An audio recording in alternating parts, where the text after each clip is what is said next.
Good day, my friends. Welcome back. We're moving on to our next part 3 of this particular series.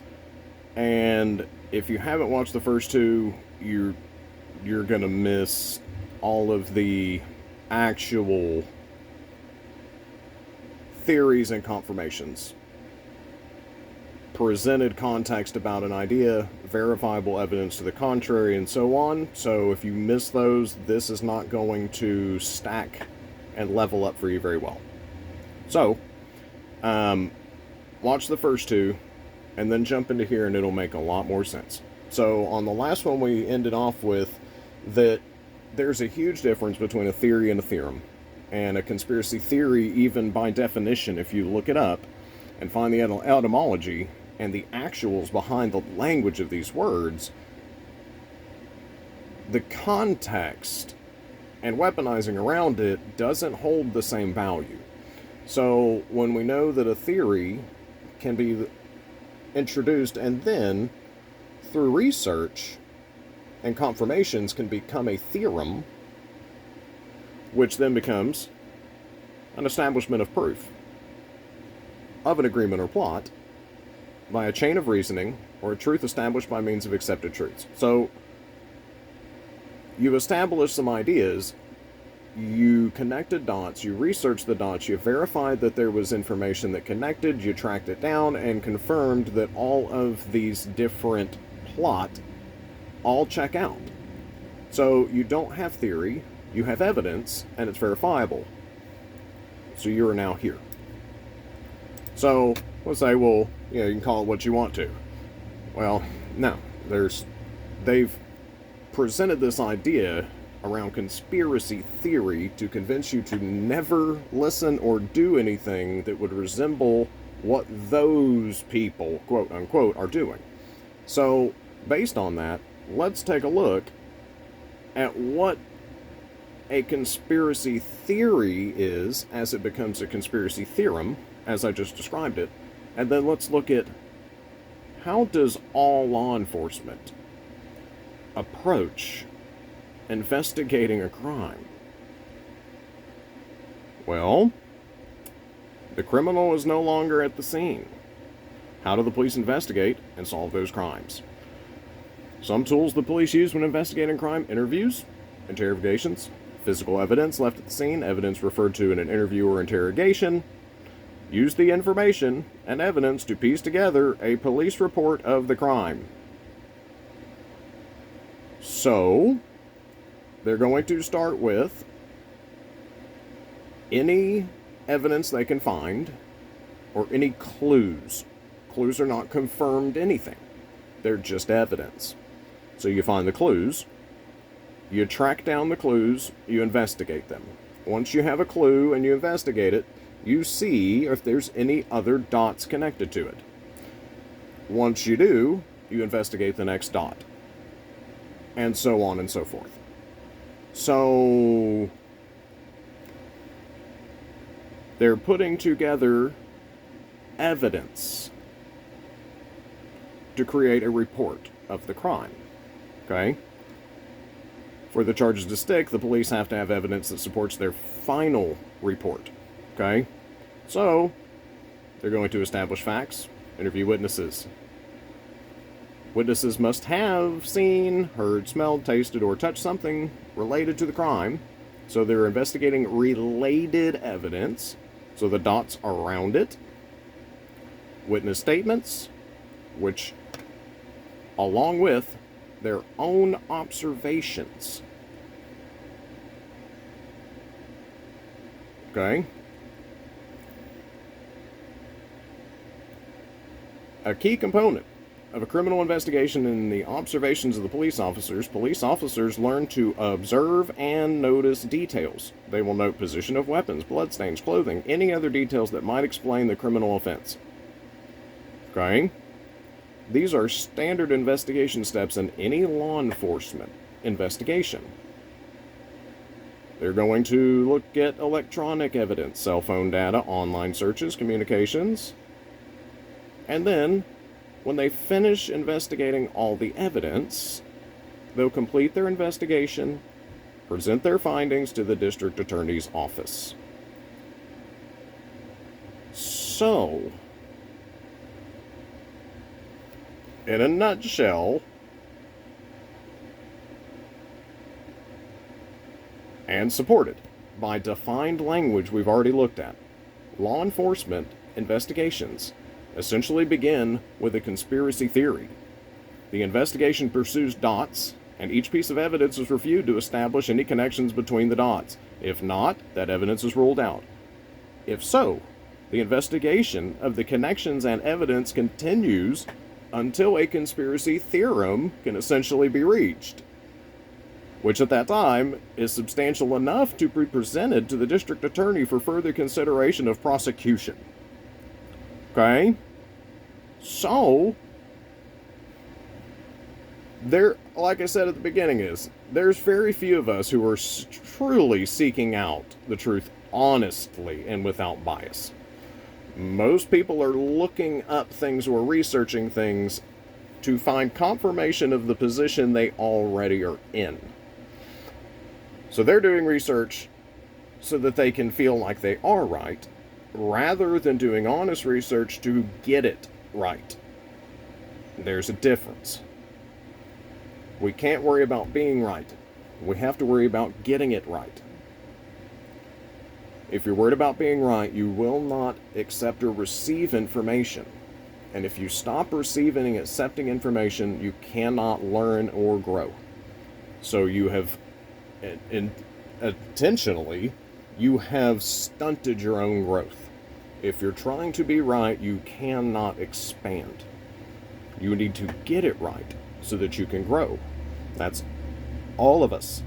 So, like I said, very few are doing their due diligence to follow evidence regardless of whether we like it or not.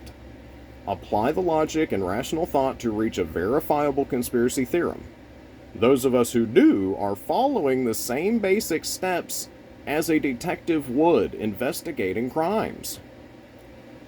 Yet, apparently, it's crazy and really dumb to do so. How dare you question what's told to you? How dare you spend your own time researching and reaching logical and confirmable conclusions? How dare you? That's the context of this process. Again, I've already established there are majority on one end are not doing their due diligence, and they're just presenting random theories. There's not anything really wrong with that. People talk about things all the time and present ideas. People theorize about politics. Just because they're wrong, people don't get all crazy mad about it. You're having a discussion. You're theorizing. There's nothing wrong with that. The problem is when you think it's their responsibility to do your research for you and you take their word for it. And then they're wrong, which then makes you wrong and you want to blame them, instead of confirming for yourself what you believe. So, those of us, the few, who actually do seek out the truth and follow a systematic method and are not biased in what we're looking at, we're not holding on to things because we want to. If we see evidence, we're going to acknowledge it. And if it changes our position because we have to let go of something we were wrong about, we're going to do so. So there are people out there who are conspiracy theorists and do nothing else. Some of us start with what might be a conspiracy theory. We do diligent research. We find verifiable evidence and facts. And we find conspiracy theorem or verifiable evidence. And we're doing so using the same process that any investigator would use. And yet, that investigative process, or trying to, is somehow absurd or stupid, yet it's the same process that's going to be used if your car gets stolen. Think about that, and then think about the context in which they have put around that word and that idea. And then know that the CIA intentionally pushed the context of that word and the use of it immediately after JFK was assassinated, because there were a lot of smart people doing diligent research that systematically and scientifically were doing experiments that were proving the narrative presented on the TV was not true. So they had to get out in front of this and make all of those people seem completely wild and crazy. Now, fast forward to current modern day, even the government is starting to release, declassify information and present to you that, we lied about. Yeah, we lied about it. It wasn't exactly, there was more to it. Yeah, and all of those crazy, quote-unquote, conspiracy theorists of that day knew it and proved it. But nobody listened because they applied this context of this term. Turns out, fast forward to now, those people were right. This has been happening for decades. At the time, they make you think the person and the ideas in these groups are crazy. 20 years later, scientific research catches up and proves it, and they have no choice but to acknowledge it. This happens over and over. They're going to deny it until they have to admit it. It's just like cigarette companies. Did they know the whole time they were dangerous? Yes. Were they going to stop until it was proven? No. And then after it was proven, they still didn't stop. They just have to disclose it to you, which means you have to care enough to look. So it's the same gag always being ran here. There's nothing new under the sun. So you have to do your own research. There's nothing wrong with watching. I'll tell you the truth. Sometimes I go through a whole bunch of different random videos just to see if I can find any consistency at all between what I'm finding. And if I can find some threads of consistency between a whole bunch of things, then I know there's at least something worth investigating. And then I will actually take my time and investigate it until I can either discard it or I can hold on to it as truth. And that's the process that we have to be able to put ourselves through. So, this is kind of the idea of what happens. It turns out, all of these ideas and people pointing and laughing and, "Ow! You believe that?" Well, because it's a fact and it's verifiable. These people are stuck within the idea of conspiracy theory and how it's been presented to them. So simply any of the idea itself will turn it into this. Everybody's peeing in the pool together, laughing at the one guy that's not peeing in the pool. Okay? And that's exactly the way that they intend for this to go. They want it this way. It's intended for us to be the ones cutting at each other's throats. So, with that being said,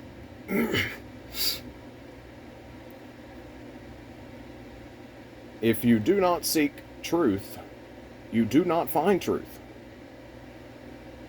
And you don't have to be a religious person to understand this. I'll tell you, if there is any question, I am not a religious person. I am a follower of Christ. So, regardless of where you're at, truth is truth. You can be in the religious realm, you can be spiritual, you can be none of the above. But you still owe it to yourself to seek truth. And even outside of religious books and outside of spiritual books, you will consistently and always find the same theme throughout all of ancient time until modern time across the world about finding truth in yourself. So it doesn't matter where you land on the spectrum of religious, spiritual, not spiritual, Gnostic, agnostic, and all the above. You must seek truth. If you do not find truth, you do not find purpose. You need purpose in order to drive you in a direction that is useful. If you don't find purpose, you are a powerful vessel. Your vessel, your temple, you are a vehicle. You have this powerful vessel that you can't control because you don't have purpose. You don't seek truth, you don't find truth. You don't find truth, you don't find purpose. You don't find purpose, you're essentially a very powerful vessel that can't control the vehicle you're in. If you can't control your vehicle, someone else can occupy your vehicle and start driving with you sleeping in the back seat. You're a powerful vessel without a purpose. You're on standby mode. And you're just waiting to be Agent Smith. Waiting to attack any truth that threatens the system of lies you're trapped in. Hear what I'm saying? If you don't have truth in you, you don't have purpose in you, you're asleep at the wheel. Somebody else can move you to the back seat and start driving your car with you in the back. You can be hijacked. You are a powerful vessel, and you're on standby, waiting for Agent Smith to take over your vessel and attack any truth that comes in front of you to protect the system of lies. That is a big part of what was being shown to you in the movie The Matrix. The ones still plugged in are the ones that did not receive any truth. They weren't ready to be unplugged, quote unquote. Because they did not have truth yet, they pulled Neo out because he was looking for the truth. So they found him. He was looking for truth, he found truth. The people not looking are still part of the system, and Agent Smith can take over them at any time to defend the false system. Words matter. Maintaining one's beliefs about an external reality that is held in spite of confirmable evidence to the contrary, by definition, is delusional. Delusional. If we decide we're going to hold on to our thought and opinion when there's verifiable evidence to the contrary, we are by definition delusional.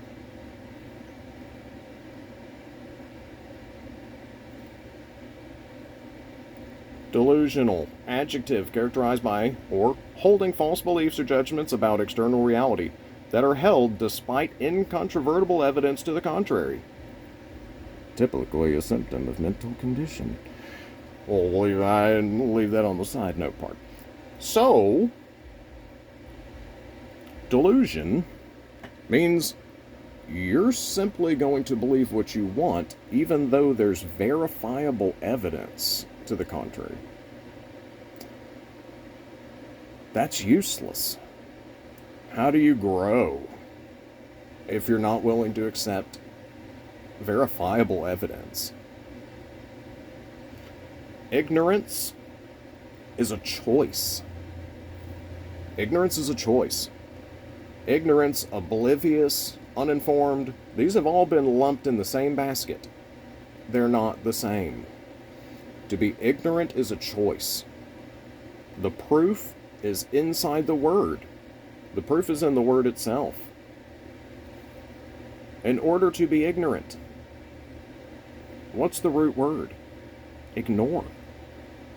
Before we can become ignorant, we have to first ignore information that has been presented to us. Then we have qualified ourselves to become ignorant. So when presented with information that we don't like or don't agree with, it's likely because we've chosen to ignore that subject. Therefore, we don't understand it. We're afraid of the things that we don't understand. Fear leads to anger. Anger leads to dark side. Right? This is not a new idea. Anger leads to hatred and further ignorance. All starting with a choice to ignore information that's confirmable. So delusion and ignorance are hand in hand. And they're choices. We have to choose to not look at verifiable evidence to become ignorant and delusional. They're choices. Goodness. Why in the world would we choose to be ignorant and delusional? This is not for us. That's not the way this is supposed to work. We're being manipulated through language. All of the things I just showed you are verifiable, documented evidence that is in the public domain for us to see. They're lying to us while they tell the truth so that we have to choose. But if we don't choose to look for ourselves, then we're not going to find the finish line. So, and the keys to all of this are already out here. Again, we're trying to identify the different tools, the different lures, the different baits. But if we don't look at information, because it's something that we have let the context of it, that's a conspiracy. That subject falls into this basket of they've convinced you to never look in that basket. Another way of saying that is, they've convinced you don't ever flip the coin over. I promise it's heads. I promise it's heads. You don't need to look at the other side. Don't worry about it. Well, what if it was a fake coin the whole time and you had lots of them and it turns out they're all counterfeit because you didn't look? Well, we certainly verify a lot closer when it comes to consuming goods. People will do hours of research just to buy a new toaster oven. And they'll even ask every friend on Facebook. And then they'll Google it. And that... So, you got time to research things. You just have to have a better priority of what needs to be researched.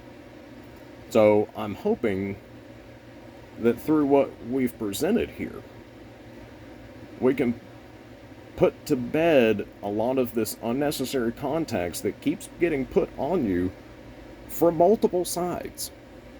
So it's important that we're able, you don't just think of it this way. Just because you take a bite of a dish you've never had, it's not going to make you sick. You first have to swallow it and digest it.